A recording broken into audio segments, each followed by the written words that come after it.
Sleep well, little bear.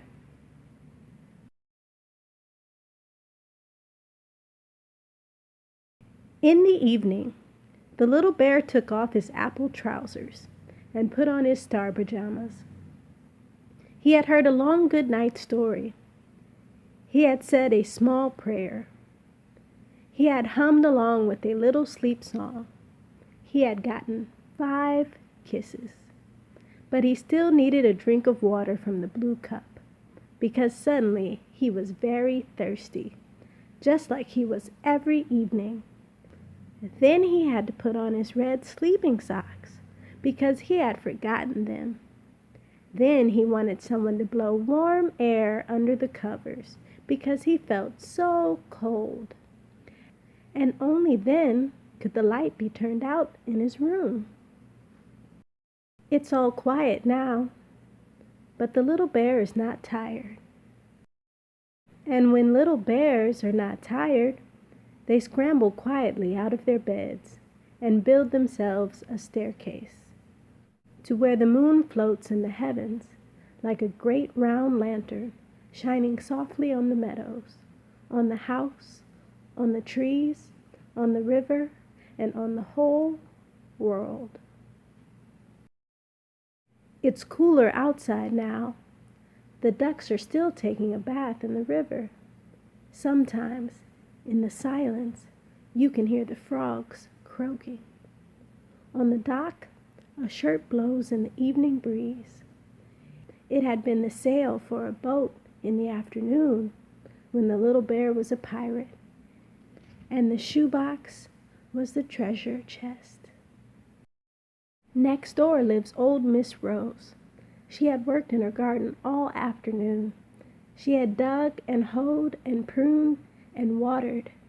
And while she worked, she told stories to her flowers. The little bear often visits Miss Rose. He listens to her stories.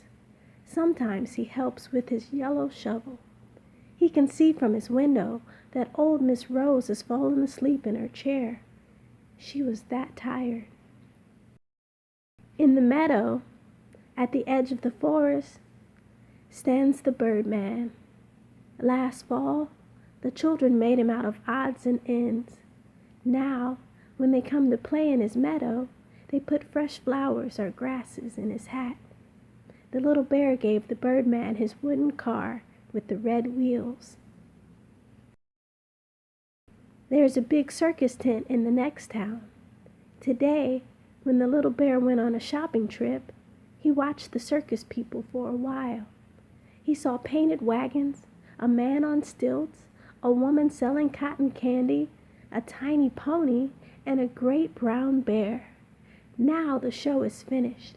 The crowd has gone home, and the circus people have climbed into their wagons. In the evening quiet, the clown is playing a sleep song on his violin for the baby elephant. From time to time, late in the evening, a barge goes down the river. Maybe it is going to the nearest port, maybe out to the great ocean. The little bear sees the lights and hears, very softly, the chugging of the engines. A balloon with a letter hovers over the meadow. It has traveled on a long, long journey, and soon it's going to land. Who is the letter for? Maybe the little bear will find out. Maybe tomorrow morning, after he's had his sleep. Tomorrow, the little bear will be a pirate once again, and go sailing across the stormy seas with his captain. They'll explore distant lands, and they'll find a mysterious treasure chest. The little donkey might visit tomorrow. They'll go see old Miss Rose and help with the garden. And then they'll go on an outing to the Birdman's meadow. It's wonderfully warm in the sun, and sometimes the wagon goes terribly fast. But what if the sun doesn't come out tomorrow? What if it's raining tomorrow? Then the little bear will scoot quickly to the barn and clamber up to the loft, because the loft is his lair. Up there, he has collected lots of things, including a clay flute on which he can play his songs. How cozy it is, sitting there all dry, especially when you've got something good to eat. Outside, it's pouring rain, and everything smells so fresh. The little bear can't wait until tomorrow, but now it's nighttime. The little bear closes his eyes. Then he hears music playing softly somewhere. It's the moon musicians who roam about in the night playing their songs for the moon, the children, and for little bears. The moon is in the sky the whole night long. It shines on the meadows, on the house, on the trees, on the river, and on the whole world. It shines through the window, too. Sometimes the little bear gives the moon a good night kiss. And then he falls asleep.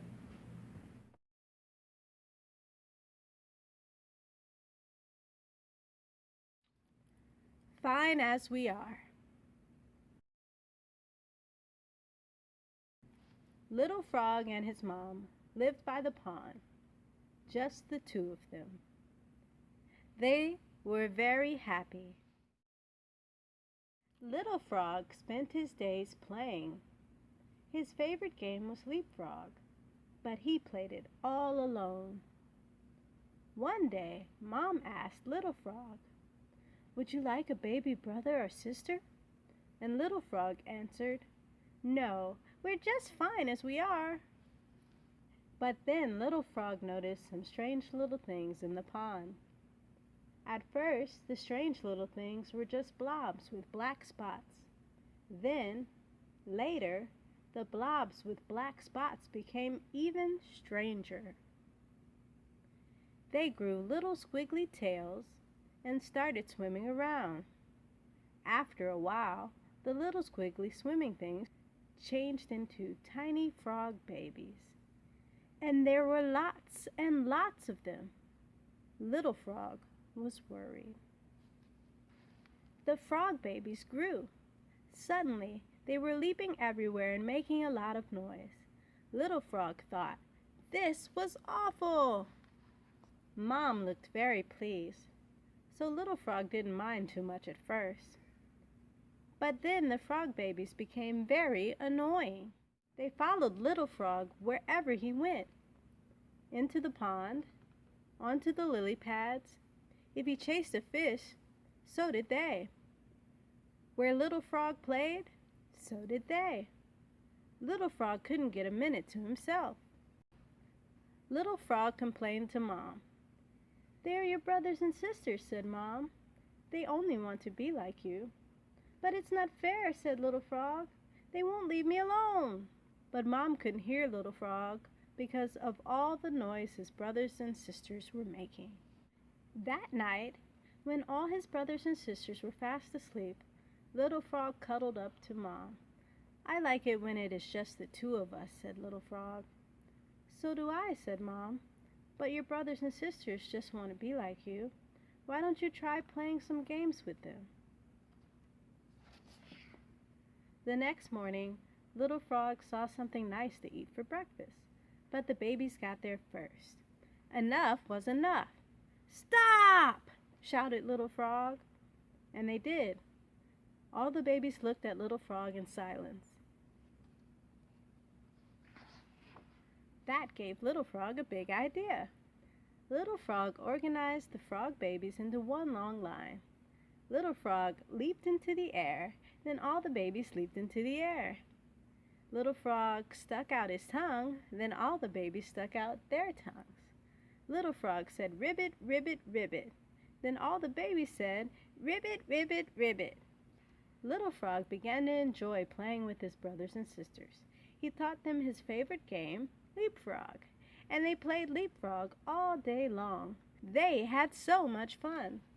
Little Frog and his brothers and sisters arrived home excited, noisy, and tired. Little Frog helped Mom get all the babies ready for bed. "We're the biggest family in the world," said Little Frog. "Do you think we're too big?" asked Mom. "No," said Little Frog. "We're just fine as we are."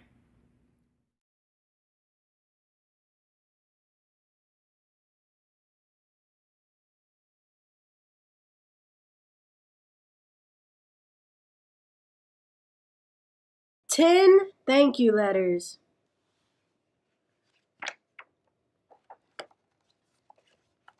Ring, ring. Hello, Rabbit. Hello, Pig. Want to play? Sure, but first I'm writing a thank you letter to my grandma. She got me this sweater for my birthday. Nice. Hey, I want to thank my grandma too. Can I borrow a piece of paper, Pig?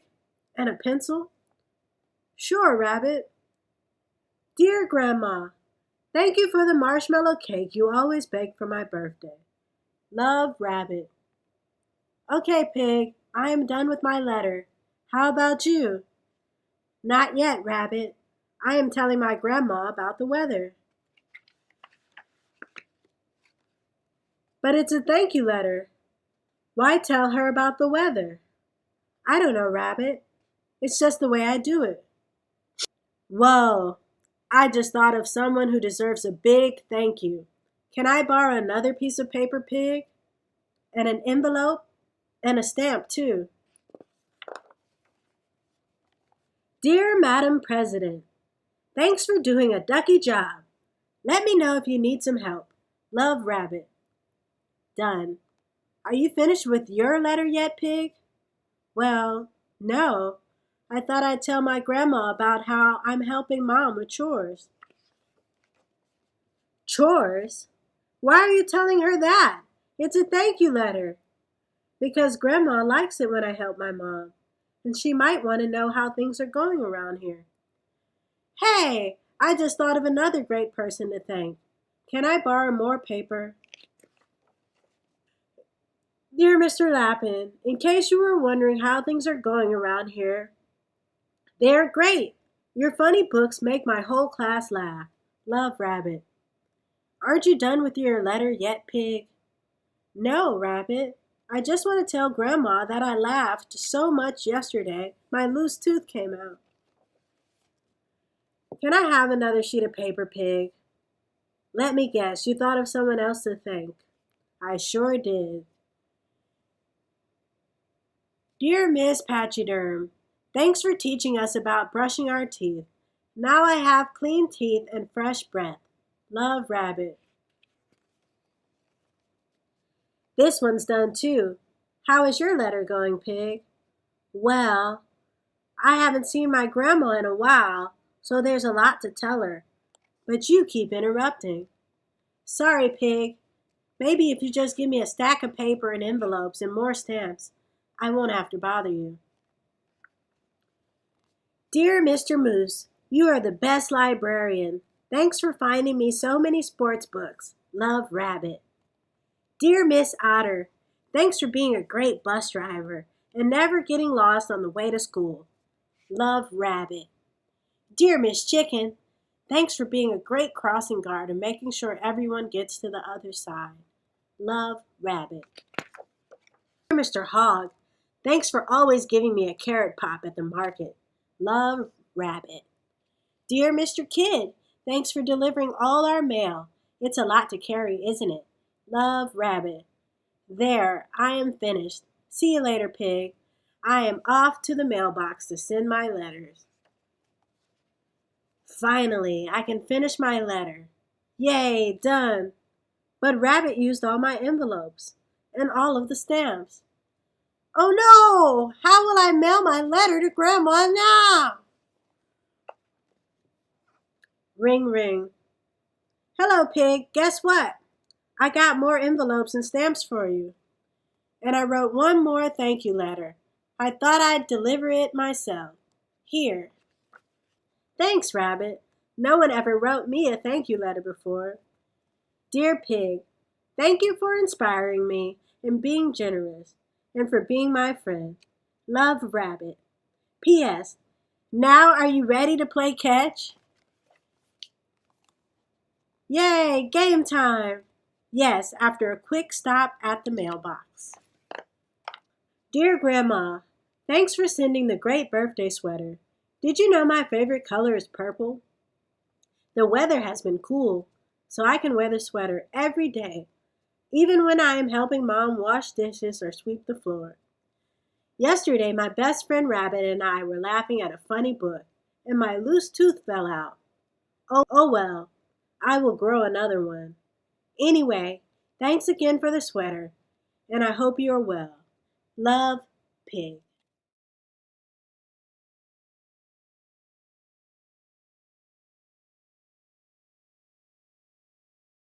Oh, the places you'll go.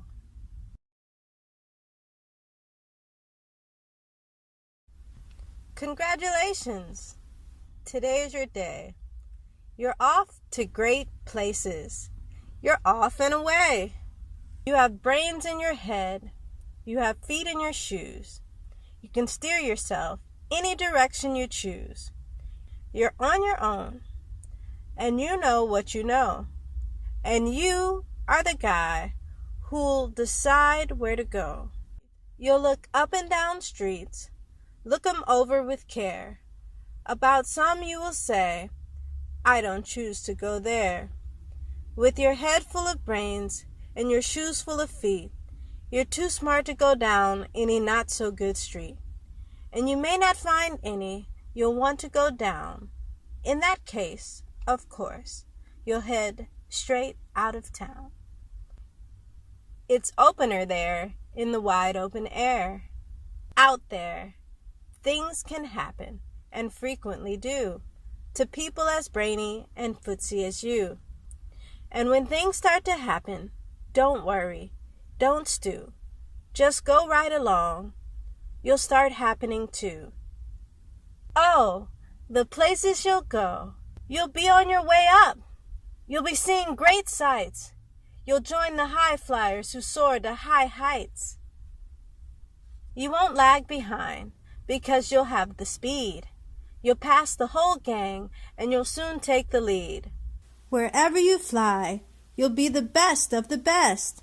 Wherever you go, you will top all the rest. Except when you don't, because sometimes you won't. I'm sorry to say so, but sadly, it's true that bang-ups and hang-ups can happen to you.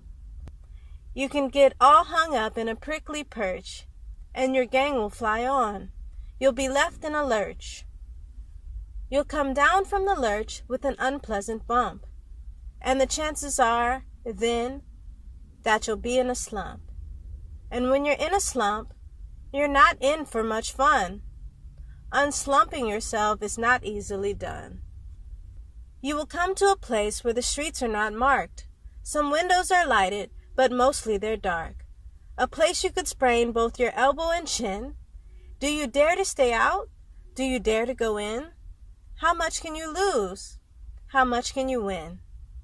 And if you go in, should you turn left or right and 3/4, or maybe not quite, or go around back and sneak in from behind? Simple it's not. I'm afraid you will find, for a mind-maker upper to make up his mind. You can get so confused that you'll start in the race, down long wiggled roads at a breaking neck pace, and grind on for miles across weirdish wild space, headed, I fear, toward a most useless place, the waiting place. For people just waiting for a train to go, or a bus to come, or a plane to go, or the mail to come, or the rain to go, or the phone to ring, or the snow to snow, or waiting around for a yes or no, or waiting for their hair to grow. Everyone is just waiting. Waiting for the fish to bite, or waiting for wind to fly a kite, or waiting around for Friday night, or waiting, perhaps, for their Uncle Jake, or a pot to boil, or a better break, or a string of pearls, or a pair of pants, or a wig with curls, or another chance. Everyone is just waiting. No, that's not for you. Somehow you'll escape all that waiting and staying. You'll find the bright places where boom bands are playing. With banner flip-flapping, once more you'll ride high, ready for anything under the sky. Ready because you're that kind of a guy. Oh, the places you'll go. There is fun to be done. There are points to be scored. There are games to be won. And the magical things you can do with that ball will make you the winningest winner of all. Fame. You'll be famous as famous can be, with the whole wide world watching you win on TV. Except when they don't, because sometimes they won't. I'm afraid that sometimes you'll play lonely games too. Games you can't win, 'cause you'll play against you. All alone. Whether you like it or not, alone will be something. You'll be quite a lot. And when you're alone, there's a very good chance you'll meet things that scare you right out of your pants. There are some, down the road, between hither and yon, that can scare you so much you won't want to go on. But on you will go, though the weather be foul. On you will go, though your enemies prowl. On you will go, though the hacking cracks howl. Onward up many a frightening creek, though your arms may get sore and your sneakers may leak. On and on you will hike, and I know you'll hike far, and face up to your problems, whatever they are. You'll get mixed up, of course, as you already know. You'll get mixed up with many strange birds as you go. So be sure when you step with care and great tact. And remember that life's a great balancing act. Just never forget to be dexterous and deft, and never mix up your right foot with your left. And will you succeed? Yes, you will, indeed. 98 3/4% guaranteed. Kid, you'll move mountains. So be your name Bucksbaum or Bixby or Bray, or Mordecai Ali Van Allen O'Shea. You're off to great places. Today is your day. Your mountain is waiting, so get on your way.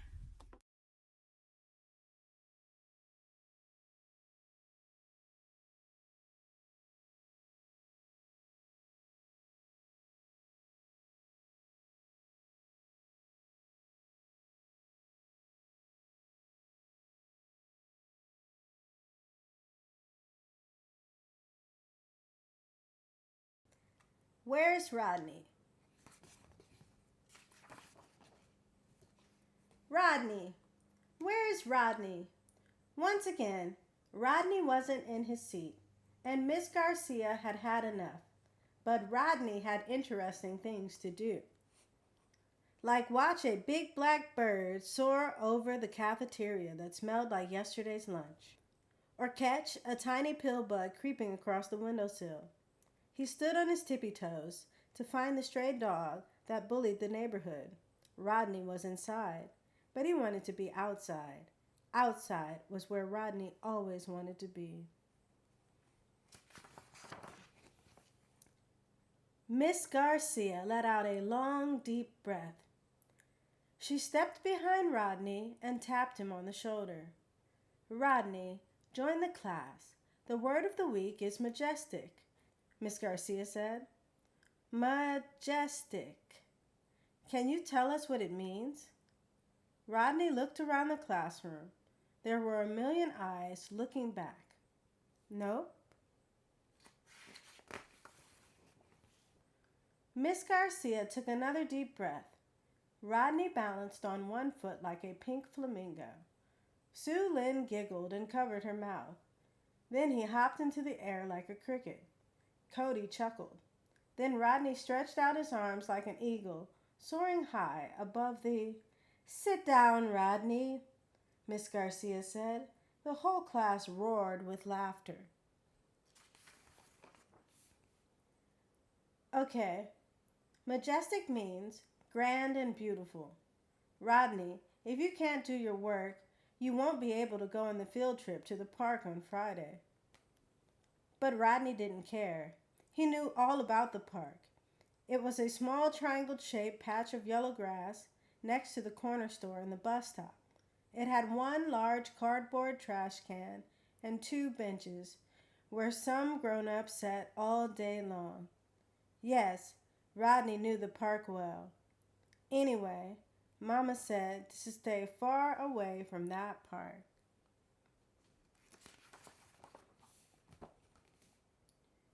When the 3 o'clock bell rang, Rodney ran outside. He darted across the street past Miss Jackson, the crossing guard. "Walk!" she yelled. But he ran. He ran past the corner store. He ran past the bus stop. Then he ran past the triangle-shaped patch of yellow grass and the 2 benches and the broken gate where the bully dog slept. Now he could see Mama peeping out the window. She opened the door and gave him a big hug. "I'm glad you're inside," she said. But outside was where Rodney wanted to be. Very early on Friday, the old yellow bus squeaked, jerked, and rattled out of the school parking lot. Even before it reached the front gate, Sue Lynn and Amina were singing and playing clapping games. Everyone was excited, but not Rodney. And he knew that when they got to the park, they would all see that he was right. Parks are no big deal. The bus turned the corner onto 2nd Street, but Rodney thought that the bus driver must be lost because he drove past the bus stop, past the corner store, and even past the patch of yellow grass. Sue Lynn and Amina kept singing and clapping. The old school bus rumbled, rolled, and creaked, farther and longer than Rodney had ever been. Rodney gazed out the window. He stared at the white lines in the middle of the great highway. He counted the big trucks that passed the bus. He leaned to see the birds float above the fields of tall, dry grass. He watched the people in wide straw hats picking fruits and vegetables in neat rows. The old bus clanked, coughed, and choked. It climbed higher and higher until a great mountain swallowed it whole. At the other end of the tunnel, the mountain spit out the old bus into a flash of sunshine. No one laughed, no one talked, and no one wiggled. Sue Lynn and Amina even stopped singing. "Look, everyone," Miss Garcia announced. "It's the park." And finally, Rodney was outside. At the park, he was higher. He was lower. He was bigger. He was smaller. He was louder. He was quieter. He was faster. He was slower. Rodney was outside, more outside than he had ever been before. The sun sank in the sky. It was time to leave. Some of the children chattered and giggled. Some munched on leftovers. Others dozed. Sue Lynn and Amina sang more songs. "Where's Rodney?" Miss Garcia asked. Rodney was sitting quietly, gazing out the window. Miss Garcia sat beside him. "Do you like the park, Rodney?" "Oh, yes," he said softly. "It's majestic."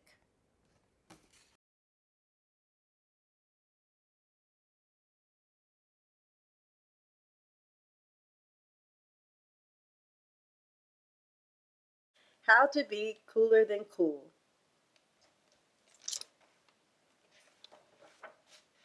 Look what Cat found.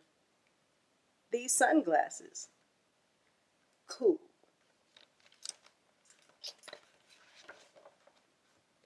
"You know what?" she said. "I'm not just any old cat at the playground.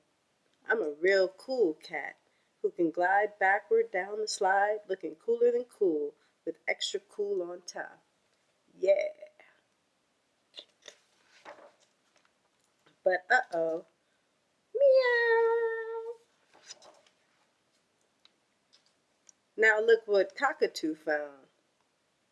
Groovy. "You know what?" he said.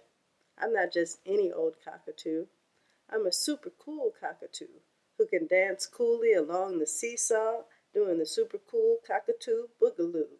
I'm too cool for school." But uh-oh. Oh no. Squawk!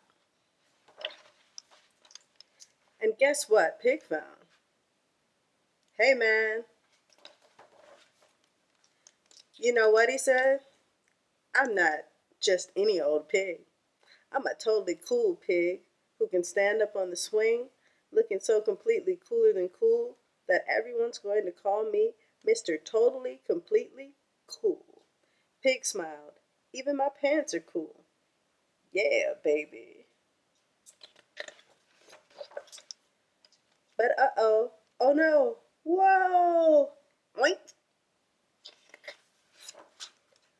Pig said, I don't think I managed to look cooler than cool just then. Cat and Cockatoo shook their heads. You didn't. Then Cat said, you don't look cool when you've got sunglasses on your bottom. They were all disappointed. The sunglasses hadn't made them cool after all. Sheesh. Not exactly cooler than cool. Then Chick came along. Oh yeah, she said. Look what I found. Watch out, Cockatoo told her. Cat added, they'll make you try to glide coolly down the slide, or dance coolly along the seesaw, or stand up coolly on the swing. But it won't be cool, said Pig. Chick still put them on. She said, I'm just going to slide down the slide, seesaw on the seesaw, and swing on the swing. Come on. Easy. They did. Nobody tried to be cool. Soon they were sliding, seesawing, and swinging together. And you know what?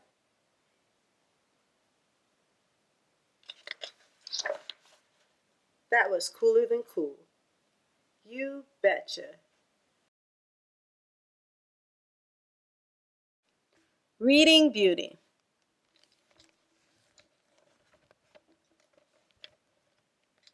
Once upon a planetoid, surrounded by book lovers, a princess, Lex, read morning, noon, and night beneath her covers. Lex's bedroom brimmed with books. She read them at top speed. She even trained her puppy, Prince, to fetch her things to read. But on her 15th birthday, Lex awoke. Her books were gone.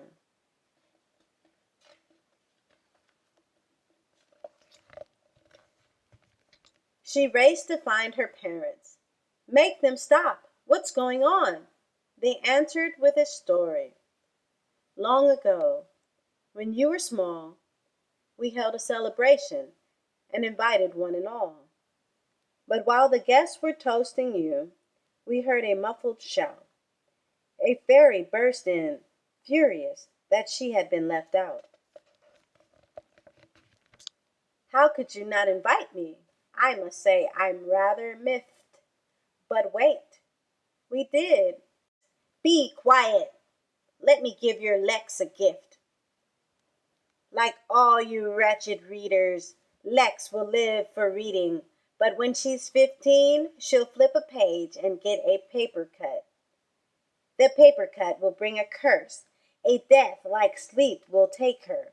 She'll stay that way forever. Only true love's kiss will wake her. That's why we hid the books away, her mother said, dejected. For any book could cut you, and you need to be protected. Without its books, their world grew bleak. Consumed by dark and gloom, Lex watched the shadows spreading from the windows in her room. It's all my fault, she said to Prince. I can't let things get worse. I'll fly to find the fairy. Then I'll make her break the curse. Prince's nose picked up a scent. Good dog. Those books, I need them. We'll bring a bot to pack them up and hold them while I read them. Lex started off with how to fly, then how to find a fairy, and stories gave her courage when the trip got rough and scary. Meanwhile, in her fairy lair, the fairy shrieked, It's Lex! She won't get me! I'll stop her with the thorny hedges, Hex. Wall of thorns around her home? Nice try, but she can't hide. A garden book helped Lex cook up a homemade herbicide. The hedge dissolved to shriveled bits, so Lex and Prince could land. The fairy said, "That girl is doomed. I've something special planned.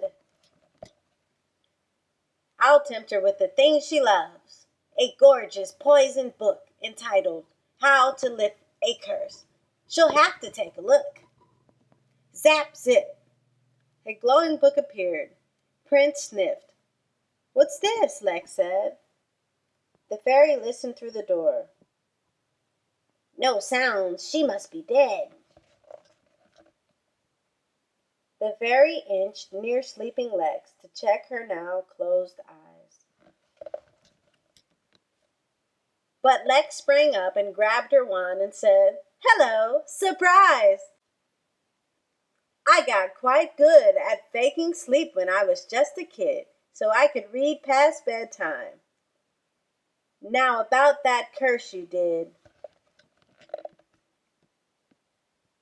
That curse will last forever. You will never change my mind."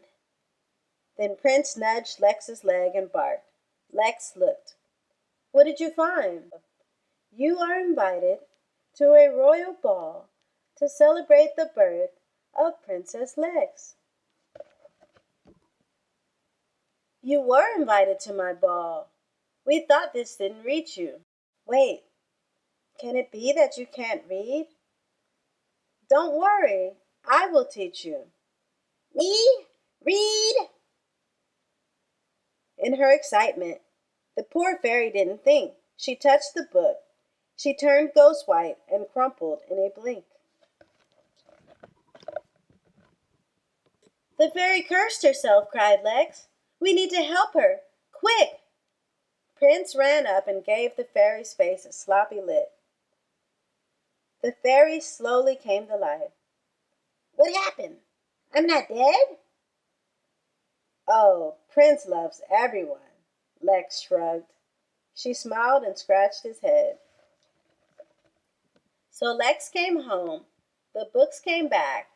The land was filled with laughter. The fairy found a job, and all read happily ever after.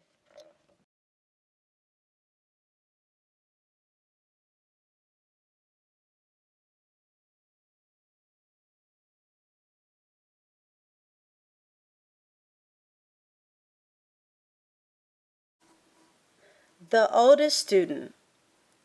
How Mary Walker Learned to Read.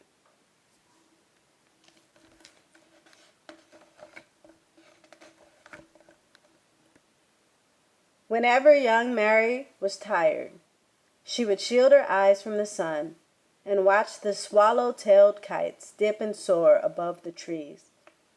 That must be what it's like to be free, she thought. But Mary didn't watch for long. Even at only 8 years old, she knew the first rule of the Union Springs, Alabama plantation she lived on. Keep working. She knew the second rule, too. Slaves should not be taught to read or write or do anything that might help them learn to do so. Mary didn't stop working. She didn't learn to read either.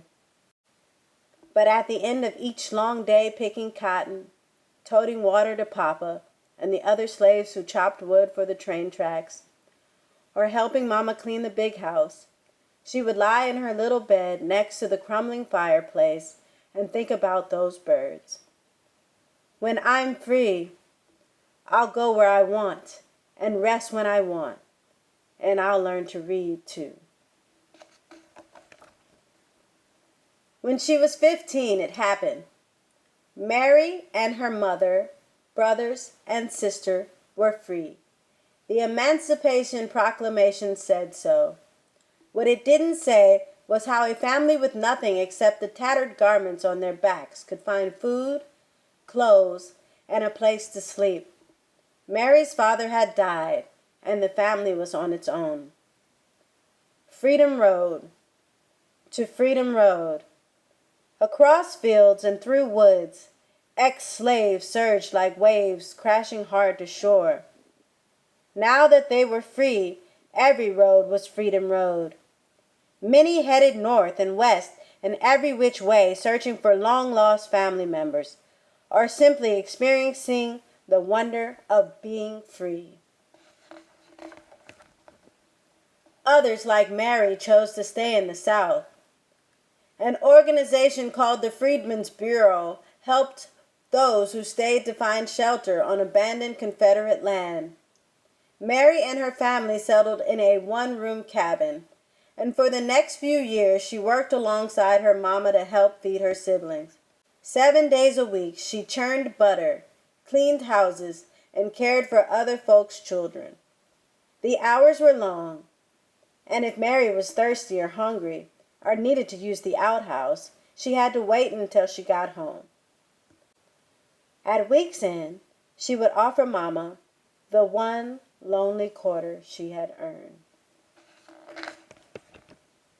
One day, Mary met a group of evangelists on the roadside. A woman with soft wrinkles in her kindly face placed a big, beautiful Bible in Mary's hands and told her, "Your civil rights are in these pages." Mary didn't know what civil rights were. She only knew that top to bottom, front to back, that book was filled with words. "I'm going to learn to read these words," she vowed. But not today. Today there was work to be done. And tomorrow too.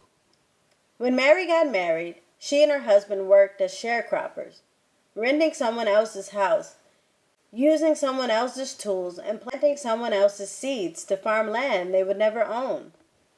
After they harvested the crops, almost all the money they earned went to pay for the housing, tool, and seed costs. Mary was 20 years old when her first son was born. She opened her Bible and marveled at the squiggles inside. There had been no time to learn to read. A friend wrote Mary's son's birth date in the Bible, August 26, 1869. Then Mary dipped a pen into an inkwell and made her mark beside it. Not a letter, not a name, just a mark. It was the best she could do. One day, Mary's husband died. She married again, and a second son was born. Then a third. Mary made marks for these sons too. Now she had 3 growing boys. More money, that's what we need, Mary thought. But the only other jobs available to black women were as maids or nannies or cooks. The hours were long, with only half a day off on Saturdays. And like sharecropping, they didn't pay much. Mary sighed. Words would have to wait. For the next 4 decades, Mary sharecropped and did odd jobs to help support her family. In 1917, Mary's family moved to the little city of Chattanooga, Tennessee. It was the year of Chattanooga's great flood. The story was in all the newspapers, but Mary could only study the pictures to understand what had happened. But now Mary was 68 and too old to sharecrop. But she continued to work, cooking, cleaning, and babysitting. She also fried fish, baked cakes, and sold sandwiches to raise money for her church. On Sundays, she would sit in the congregation, and as the preacher spoke, she would clutch her family Bible. The Bible she still couldn't read. When Mary was well past 90, she and her husband sat in their creaky rockers while one or another of their sons read to them. After the 2 younger boys died, the eldest read. Then Mary's husband died. Several years later, her eldest son died too. He was 94. Mary had outlived her entire family. She was 114 years old and alone. Can't read, she said. Can't write. I don't know anything. Mary stood at the window of her retirement home and gazed down at the world below. Words were everywhere. On billboards, on buildings, on store windows, and trucks. She sighed. All this time, she thought, and they still look like squiggles. Mary had heard about a new reading class held in her building. She pursed her lips. No more waiting, she decided. Time to learn. Out of her apartment, into an elevator, and down to the lobby she went. When the elevator door sprang open, Mary saw people sitting under a sign with a picture of an open book. She could not read the words. A neighbor walked up to her. "That's a reading class, Miss Mary. Can I help you over?" Mary shook her head. Then she gripped her cane, lifted her chin, and walked straight toward that sign. For the next year and more, Mary put everything she had into learning to read. It wasn't easy. After all, she was the oldest student in the class, and probably in the entire country. Could someone her age learn to read? She didn't know, but by God, she was going to try. She studied the alphabet until her eyes watered. She memorized the sounds each letter made and practiced writing her name so many times that her fingers cramped. She learned to recognize sight words and then challenged herself to make short sentences with them. She studied and studied until books and pages and letters and words swirled in her head while she slept. One fine day, Mary's hard work paid off. She could read. Word of her accomplishment traveled, and people everywhere celebrated with her. Chattanooga's mayor, newspaper, journalists across the country, and a man from the U.S. Department of Education who said, "Miss Mary Walker, I pronounce you the nation's oldest student," all shared her joy. Mary felt complete. She still missed her sons, but whenever she was lonely, she read from her Bible or looked out her window and read the words in the street below. From then on, Chattanoogans honored Mary's achievement with yearly birthday parties. In 1966, President Lyndon B. Johnson sent well wishes on Mary's 118th birthday, and in 1969, President Richard Nixon did the same. Mary was now 121 years old. Mary received many gifts over the years. A radio, a sofa, her very first television, a new Bible, the key to the city, and perfume and champagne from the Canadian Mounties. She also received something that brought back those long days in the Alabama cotton fields, her first airplane ride. From the cockpit window, Mary gazed at the trees and rooftops below. No different than a horse and buggy ride, she joked, but she knew it was.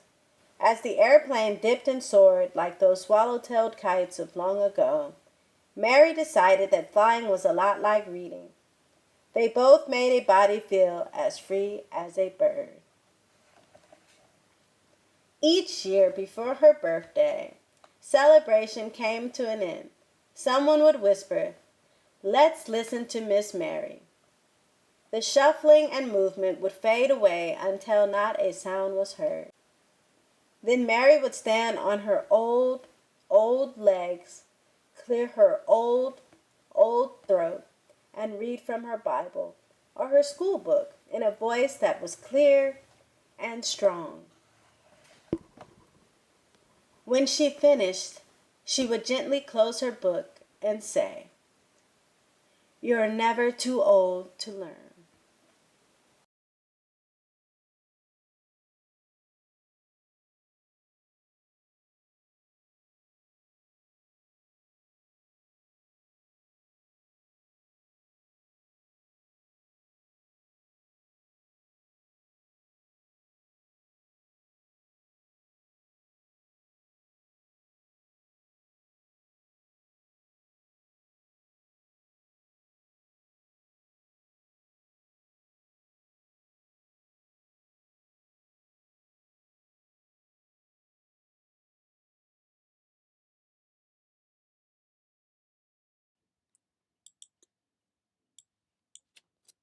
We're going on a lion hunt. We're going on a lion hunt. We're going on a lion hunt. We're going to catch a big one. We're not scared. Been there before.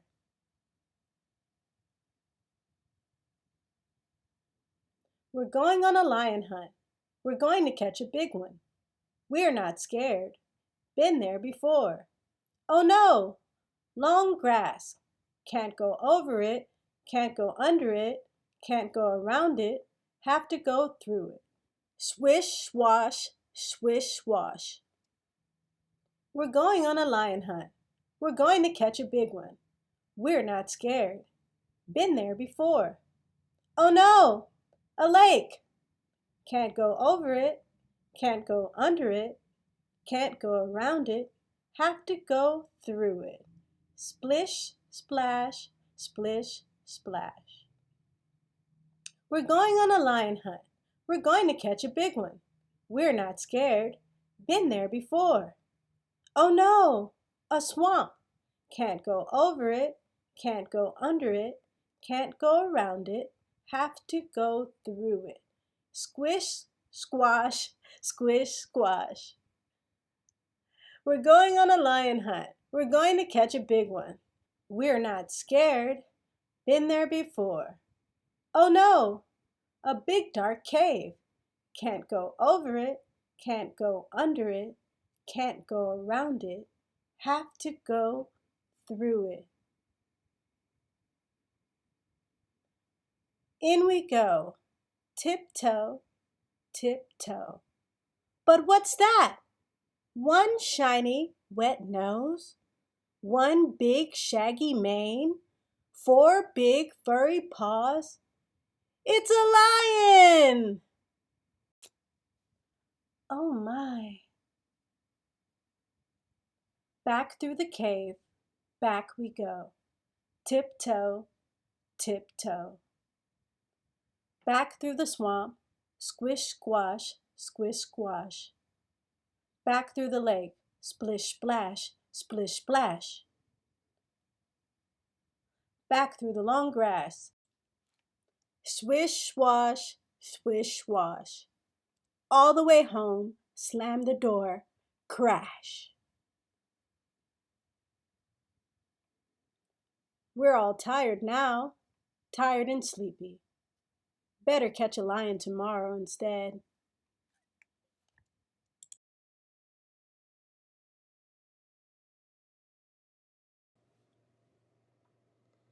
The Tale of Peter Rabbit.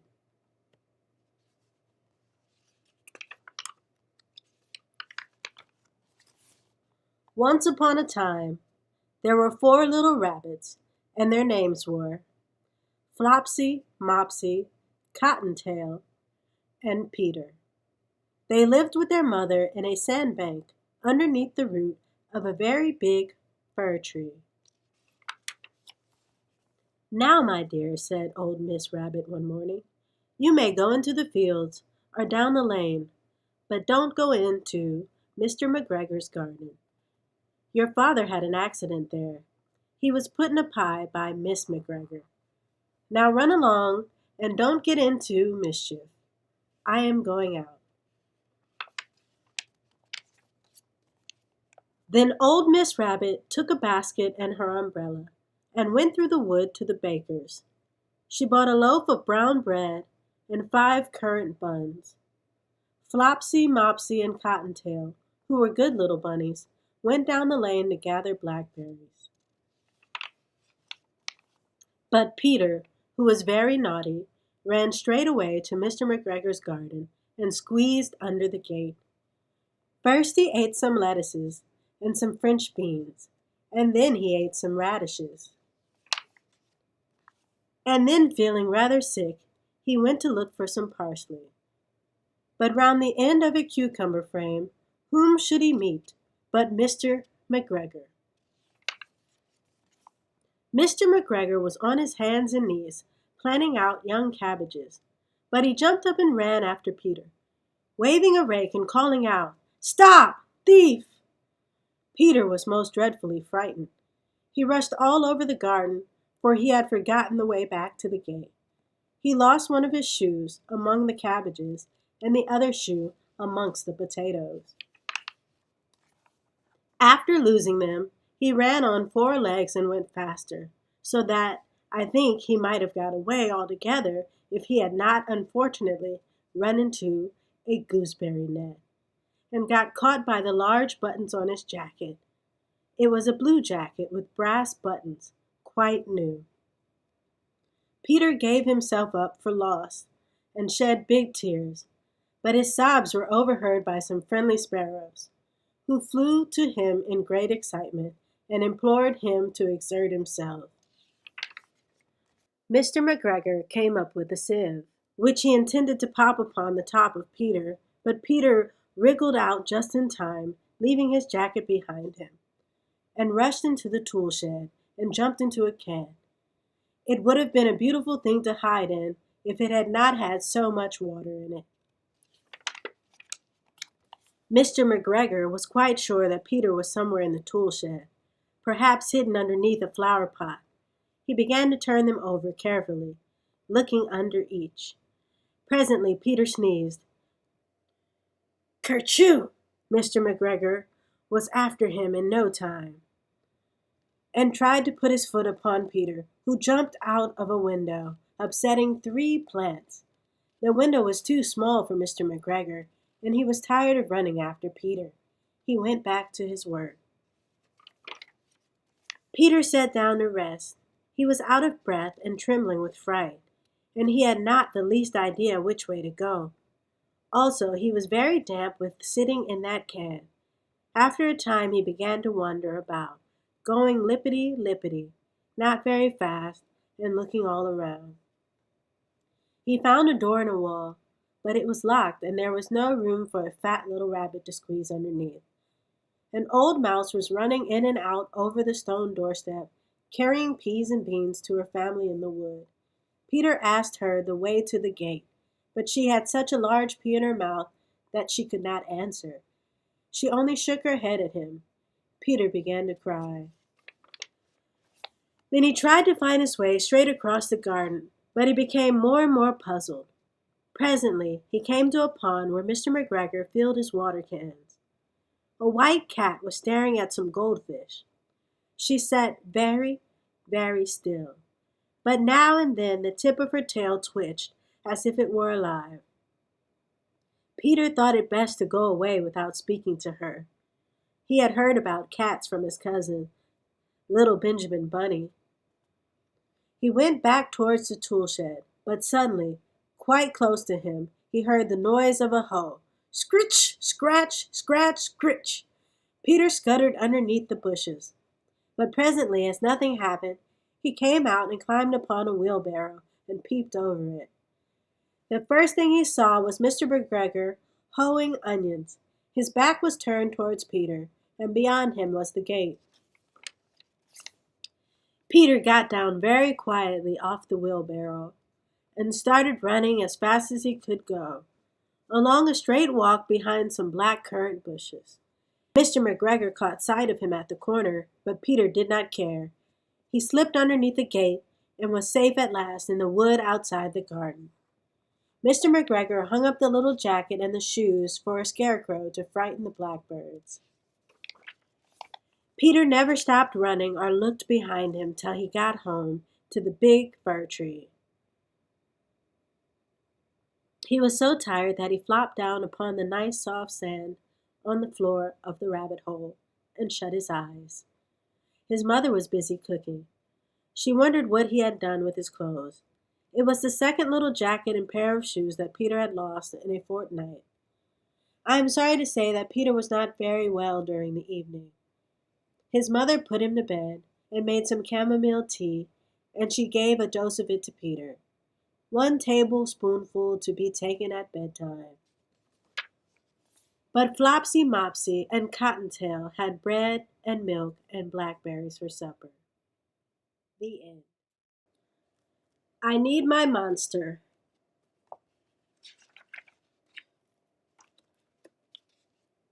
Tonight, when I looked under the bed for my monster, I found this note instead. Gone fishing. Back in a week, Gabe. What was I going to do? I needed a monster under my bed. How was I supposed to get to sleep if my monster was gone? I tried to sleep, but it wasn't the same without Gabe. I missed his ragged breathing, his nose whistling, the scrabbling of his uncut claws. How would I ever get to sleep without Gabe's familiar scary noises and his spooky green ooze? It was no use. Gabe would be gone for a week, and I just had to have a monster. I climbed quietly out of bed so my parents wouldn't hear me. Grown-ups have some strange ideas about monsters under beds. I knocked on the floorboards, then scrambled back under my covers. I waited nervously. Would a new monster appear? What would he be like? Would his snorting be as cheerful as Gabe's? When I heard some creaking under my bed, I knew that the substitute monster had arrived.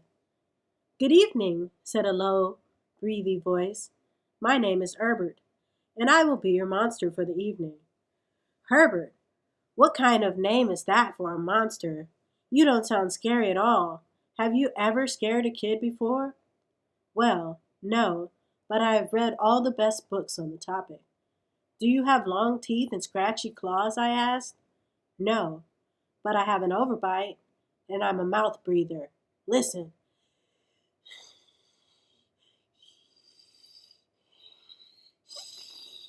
Herbert's panting was kind of scary, but it wasn't enough for me. Listen, Herbert, I'm sorry. I just don't think this is going to work. It's nothing personal, but I really need a monster with claws. Picky, Herbert complained. As you wish, I'll go. There was some more creaking, then Herbert was gone. Some scratching warned me that a second monster had appeared. Good evening, he said in a high, silky voice. My name is Ralph. I understand you need a monster with claws. If you would please lean over, I will hold out an arm for inspection. I crouched on the edge of the bed, hoping to see a horrible shaggy arm with sharp, ragged nails. Instead, I was surprised to see sleeky, brushed fur with smooth, shiny claws. Excuse me, I don't mean to be rude, I asked, but is that nail polish on your claws? Yes, it is, Ralph replied. I believe professional monsters should always be well groomed. I could tell that this was not going to work either. I'm sorry to disappoint you, Ralph, but I need a monster with scary claws. Like Gabe's, I thought. I heard some more scratching, and I knew Ralph was gone. A minute later, a third voice from under the bed rasped, Check out these claws, kid. I gathered my courage and peered over the edge. The claws were impressive, jagged and dark and razor sharp. So far, so good. I was a little nervous. Could you stick out your tail? I whispered. Sure, but don't get scared. I peeked through my fingers at the slimy tail slithering over the foot of my bed. That's when I noticed the bow. Are you a girl monster? Of course I am, she snapped. I'm Cynthia. Do you have a problem with that? Yeah, I do, I admitted. I definitely need a boy monster. Boy monsters are for boys and girl monsters are for girls. Everybody knows that. Well, aren't you a picky one, she sniffed, and then she was gone. Was I being too picky? No. I knew that my monster needed to be well-clawed and menacing. The whole point of having a monster, after all, was to keep me in bed, imagining all the scary stuff that could happen if I got out. Then I heard a shuffling noise and some slobbering. A fourth monster was under my bed. Hey, the name's Mac. One look at his claws proved that Mac was a big, scruffy boy monster. I shivered. Maybe this one would work out. Those are excellent claws, but do you have a long tail? I leaned over to see. No, my tail is stumpy. Max slurped. But I do have an unusually long tongue. Why would I be afraid of a long tongue? I asked. Oh, I don't know, he said, trying to sound terrifying. You never know when I might lick you. I fell back on the bed laughing. Well, if you're not even going to try to work with me, Mac whined. I held in my giggles. I really don't think you should send me away, he warned. Kids who reject 5 monsters in one night. I did not reject 5 monsters tonight, I interrupted. My regular monster went fishing. Fishing, eh? Maybe you just left because you're so picky. Fine, I'm out of here. But I wouldn't expect another monster tonight if I were you. How was I ever going to sleep without my monster? I was surprised to hear more creaking under the bed. Loud creaking with scratching. I thought no more monsters were going to appear tonight, I said. Sorry I'm late, kid. Phew, it was Gabe. I thought I would enjoy fishing, but I didn't, he explained. Those fish scare too easily. No challenge at all. You, however, are challenging, my friend. You're almost too old to be afraid of monsters. You keep me on my toes. Ah, toes. A delicious snack. The bed quivered as Gabe's stomach rumbled with hunger. Now, if you don't mind, I'd like to start the evening with an ominous puddle of drool. I peeked over the edge of the bed. Green ooze spread soundlessly from underneath. Then the bed trembled as Gabe unfurled his spiked tail. He was daring me to guess where he might pop up. I shivered. So you had some substitute monsters tonight, Gabe said, sharpening his claws on my bedpost. Were you scared? Then Gabe started tapping. I could tell he wanted to know if I still needed him. No other monster can scare me like you, I giggled, diving under my covers and pulling them tight. Through the blanket I heard Gabe's soft, comforting snorts. Ha! I knew it! We're made for each other, he growled. When my blanket started to slip off the bed, I knew Gabe was ready to eat. Now if you could please stick out your foot, he said. I'd like to nibble your pinky. I yanked my blanket back up and scrunched my feet in so Gabe couldn't get them. No toes tonight, but you can have this. I offered, pushing a pillow off the bed. I didn't even hear it hit the floor. Gabe was back. The ooze was perfect. Everything was back to normal. I shivered again. I'd be asleep in no time.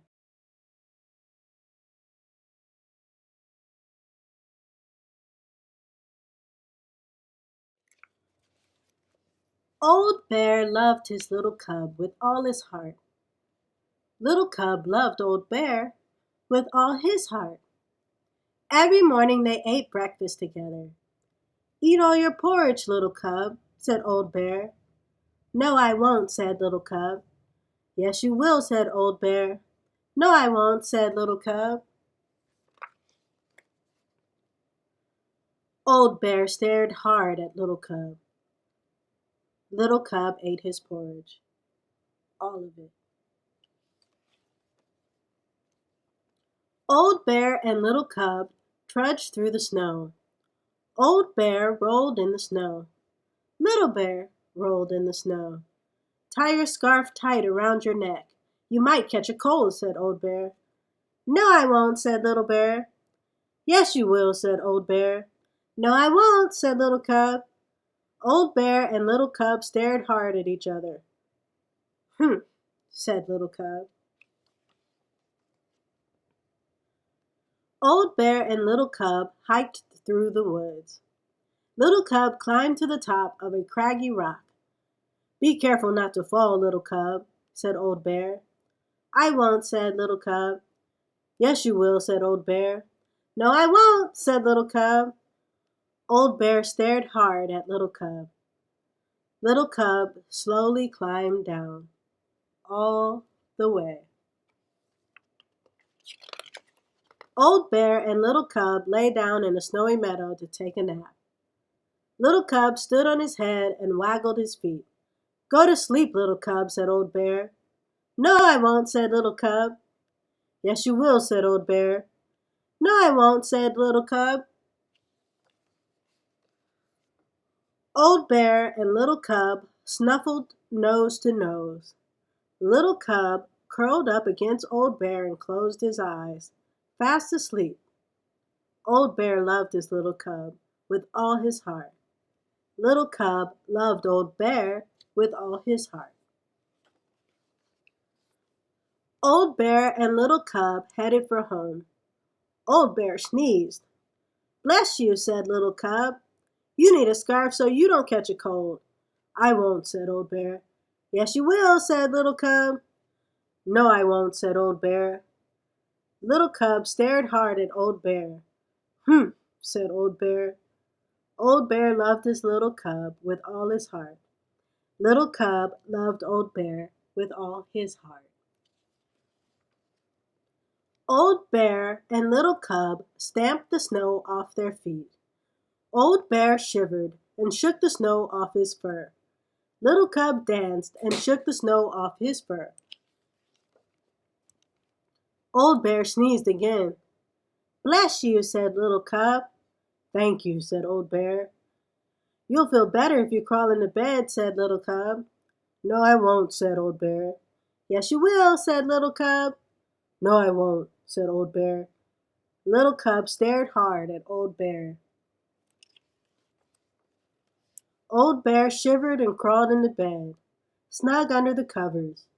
Old Bear sneezed and blew his nose. Little Cub brewed some blackberry tea and put in lots of honey. Drink this tea. You'll feel better, said Little Cub.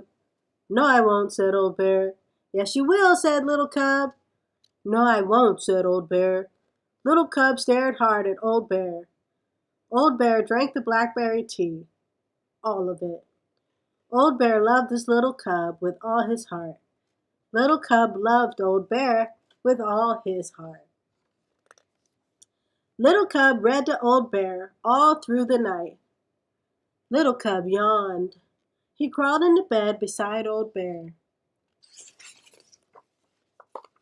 Old Bear put his arm around Little Cub.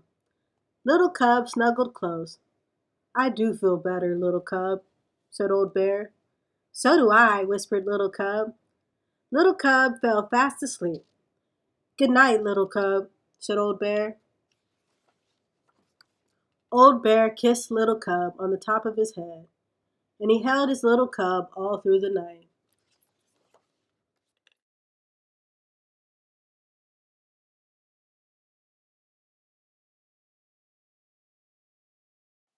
What grandmas can't do.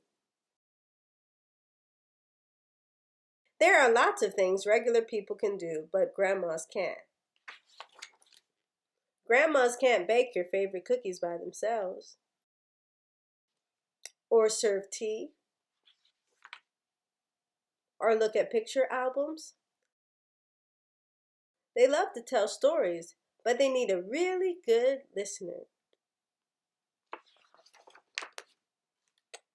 Grandmas can't remember everything, but they can remember when there wasn't any television or peanut butter yet, and when your parents were babies. Grandmas can't be named Heather or Jennifer or Melissa, only grandmother or grandma or great. Grandmas can't reach up and down as easily as they used to. They like having some help. They can't play chutes and ladders or Chinese checkers without laughing a lot. And sometimes they can't laugh without tears coming out of their eyes. Grandmas can't open their purse without finding gum or candy or lipstick. Grandmas can't buy everything in the store, but they give it a good try. They can't walk through the yard without spotting a four-leaf clover or a lucky penny. Grandmas may not know how to use computers or video games or the newest whatchamacallit, but they're ready to learn. Grandmas can clean the house by themselves, but they'd rather not. Same with laundry and dishes. Grandmas can't stand dirty ears or teeth. They can never get too many hugs. Grandmas can't let you go to bed without reading you a story or six and getting a kiss. There are lots of things grandmas can't do, but they do one thing that nobody else can, and that's be your very own grandma.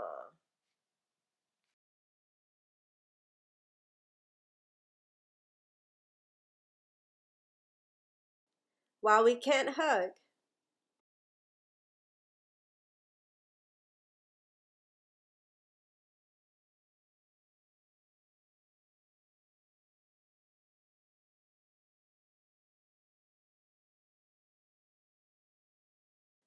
Hedgehog and Tortoise were the best of friends. They wanted to give each other a great big hug, but they weren't allowed to touch. Don't worry, said Owl. There are lots of ways to show someone you love them. Hedgehog tried a wave. That made Tortoise smile. Tortoise made a funny face. That made Hedgehog laugh. Hedgehog wrote a letter, and Tortoise wrote one back. And when Tortoise did a little dance, Hedgehog joined in too. Hedgehog blew a kiss across the gap between them. Tortoise saw it and caught it and kept it.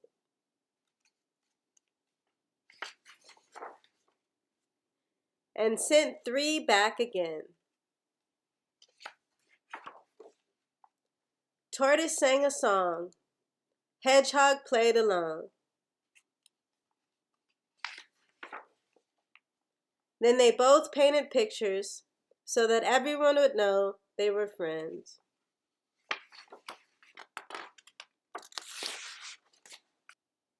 Through rain and shine,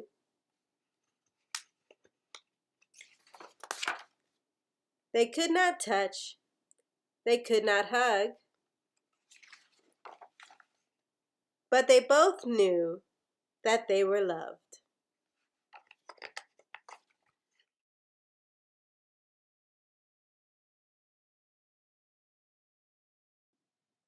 What's Up, Duck? A Book of Opposites by Tad Hills. Front, back, loud, quiet, happy, sad,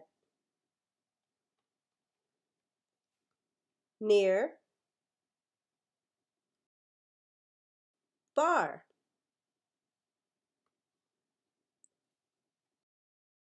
slow, fast, clean,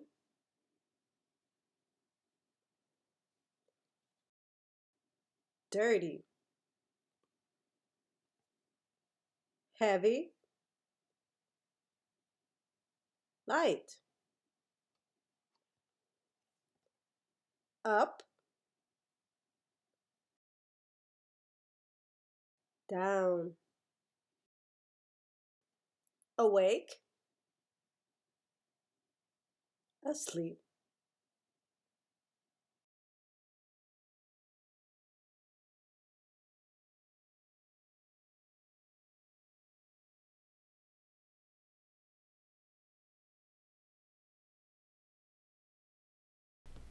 One red shoe, the other one's blue.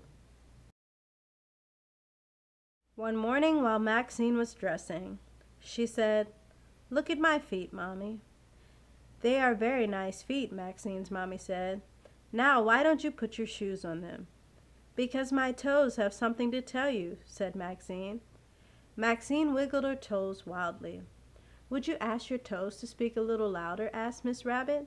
"We need new shoes," said Maxine in her best wiggly toes voice. "Well, Toes, I can see you have been squeezing into the shoes you have," said Miss Rabbit. "So right after breakfast, we'll go shopping for new ones." "Hooray!" cried Maxine's Toes.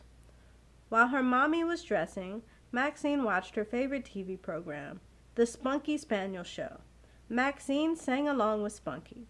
She knew every word of his song by heart. All the way to the shoe store, Maxine looked down at feet. Red shoes, green shoes, white shoes, blue shoes. "Wait till they see my shoes," she thought. Then she asked, "Mommy, may I pick out the color of my new shoes?" "I don't see why not," said Miss Rabbit.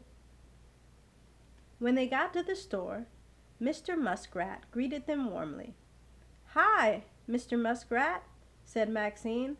"My feet got bigger, so I need new shoes." Mr. Muskrat bent down to feel Maxine's toes. They wiggled and wiggled inside her shoes. "Yes, these feet have grown," said Mr. Muskrat. "Let's see what size they are." Maxine stepped onto the measuring stick. "Can you read the number for me, Maxine?" asked Mr. Muskrat. "6," said Maxine. "Well, almost." "Now your other foot," said Mr. Muskrat. "6 again," said Maxine. "I'll see what we have in your size," Mr. Muskrat said. Maxine sang the Spunky Spaniel song while she waited. "Hello, everybody, look at me. I'm as spunky can be. My hat is pink. I have one red shoe, but isn't it funny? The other one's blue." While she sang, she did a little dance. "Here they are," said Mr. Muskrat. "Red shoes, size 6. Mr. Muskrat put one red shoe on Maxine's foot. But before he could put the other shoe on, Maxine said, "Now I need a blue one." "Shoes come in pairs," said Mr. Muskrat, "and both shoes in a pair are the same color." "But Spunky Spaniel has one red shoe and one blue shoe," said Maxine. "I don't know who Spunky Spaniel is," said Mr. Muskrat, "but he didn't buy his shoes from me." "I know you wanted to pick the color," said Miss Rabbit, "but you'll have to choose just one." While Maxine was deciding, her friend Arthur came into the store. He was singing the Spunky Spaniel song, too. "Hi, Arthur," said Maxine. "What color shoes are you getting?" "I'm getting one red shoe and one blue shoe," said Arthur, "just like Spunky Spaniel." "You can't do that because shoes come in pairs," Maxine explained. Then she got an idea. "Find out what size shoe you wear," she whispered to Arthur. Arthur had his feet measured. "I wear size 6, he said. "Hooray," said Maxine. "Now if you get blue shoes and I get red, we can share sometimes." "That's a great idea," said Arthur. "I don't think that's going to work, Maxine," said Mr. Muskrat. "You see, Arthur wears alligator size 6 and you wear rabbit size 6. They are very different sizes." So Arthur took blue shoes and Maxine took red. "I wanted to be spunky," said Maxine sadly. "Me too," said Arthur. Maxine and Arthur were starting out of the store when Mr. Muskrat called them back. "You forgot your gifts," he said. He handed them each a balloon with a small bag tied to the bottom. "Thank you," said Maxine and Arthur. When they opened their bags, they both got the same idea. After a quick switch, Arthur said, "We didn't get to pick the shoes we wanted." "But these laces are spunky," said Maxine, and they danced all the way home as spunky can be. Where Does the Trail Lead?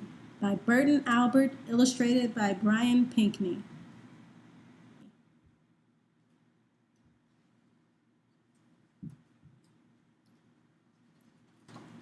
On Summertime Island, where does the trail lead? Over hills and hollows of buttercups and snapdragons, to a lighthouse at the edge of the sea. Where does the trail lead? Past tree limbs bent by the wind and tide pools of periwinkles, to gulls in flight at the edge of the sea. Where does the trail lead? Among families of pheasant and rabbits and blueberries, To a the crest of dunes at the edge of the sea. On Summertime Island, where does the trail lead?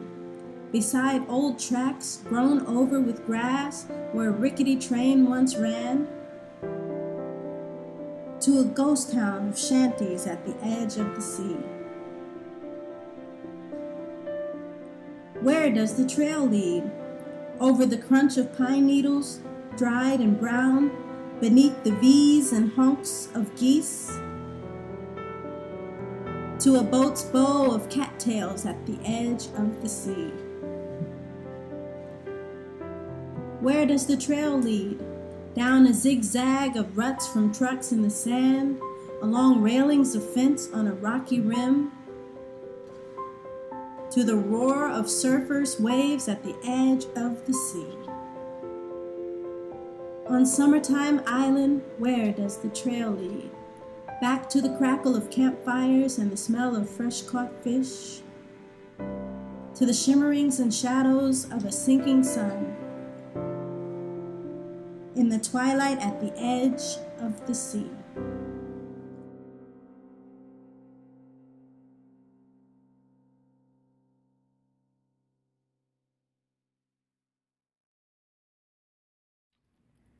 Fine as we are. Little Frog and his mom lived by the pond, just the two of them. They were very happy. Little Frog spent his days playing. His favorite game was leapfrog, but he played it all alone. One day, Mom asked Little Frog, "Would you like a baby brother or sister?" And Little Frog answered, "No, we're just fine as we are." But then Little Frog noticed some strange little things in the pond. At first, the strange little things were just blobs with black spots. Then, later, the blobs with black spots became even stranger. They grew little squiggly tails and started swimming around. After a while, the little squiggly swimming things changed into tiny frog babies. And there were lots and lots of them. Little Frog was worried. The frog babies grew. Suddenly, they were leaping everywhere and making a lot of noise. Little Frog thought, "This was awful!" Mom looked very pleased, so Little Frog didn't mind too much at first. But then the frog babies became very annoying. They followed Little Frog wherever he went. Into the pond, onto the lily pads. If he chased a fish, so did they. Where Little Frog played, so did they. Little Frog couldn't get a minute to himself. Little Frog complained to Mom. "They are your brothers and sisters," said Mom. "They only want to be like you." "But it's not fair," said Little Frog. "They won't leave me alone." But Mom couldn't hear Little Frog because of all the noise his brothers and sisters were making. That night, when all his brothers and sisters were fast asleep, Little Frog cuddled up to Mom. "I like it when it is just the two of us," said Little Frog. "So do I," said Mom. "But your brothers and sisters just want to be like you. Why don't you try playing some games with them?" The next morning, Little Frog saw something nice to eat for breakfast, but the babies got there first. Enough was enough. "Stop!"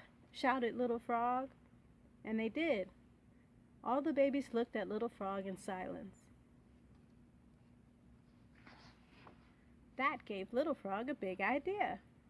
Little Frog organized the frog babies into one long line. Little Frog leaped into the air, then all the babies leaped into the air. Little Frog stuck out his tongue, then all the babies stuck out their tongues. Little Frog said, "Ribbit, ribbit, ribbit." Then all the babies said, "Ribbit, ribbit, ribbit." Little Frog began to enjoy playing with his brothers and sisters. He taught them his favorite game, leapfrog, and they played leapfrog all day long. They had so much fun. Little Frog and his brothers and sisters arrived home excited, noisy, and tired. Little Frog helped Mom get all the babies ready for bed. "We're the biggest family in the world," said Little Frog. "Do you think we're too big?" asked Mom. "No," said Little Frog. "We're just fine as we are."